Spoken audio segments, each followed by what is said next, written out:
We have a beautiful quilt for you today. Do you know that we're already less than halfway to Christmas? That means as makers, it's time to get busy, and we have you in mind. This beautiful quilt is actually called Cactus in the Cabin by Cam Kilman. She designed this pattern a while back. We've done it in different fabrics, and this time we chose a beautiful metallic Christmas collection from Moda called Merry Manor Metallic, and it's just stunning.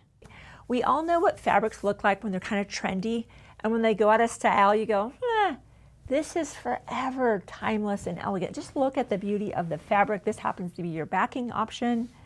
Now here's the other thing I love about this, completely beginner friendly. You're like, how is that possible? That looks complicated. The magic is in these Creative Grid tools, the Log Cabin Trim Tool 2. That is what we'll be using to make our amazing log cabin block. And then a tool called Kitty Corner. So we're going to be using the tools in combination. That's what makes the quilt top come together so beautifully and so accurately. I love that. We got in just enough fabric to make the sample quilt so we could all see how beautiful this is. What that means is today you would just be making a $10 deposit toward the cost of this incredible quilt and a $5 deposit toward the backing. We're also giving you the ability to reserve these two tools because we know you don't need them right now. Other rulers are recommended, these two are required, so be sure to pick that up as well when you grab your quilt kit. These types of tools, the concept is an oversize and trimming up process that works beautifully in conjunction with the Creative Grid spinning mat.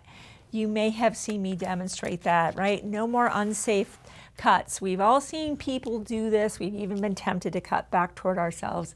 Let's not do this. We're in this for the long haul. So we all know that other things are important too with patchwork, right? The seam guide, the fresh blade, and the rotary cutter, patchwork pins, but we have a very limited amount of kits. Head to the Shabby website before you do anything else. Be sure to grab your quilt kit, your backing, the two specialty Creative Grid tools, and any other notions you might need.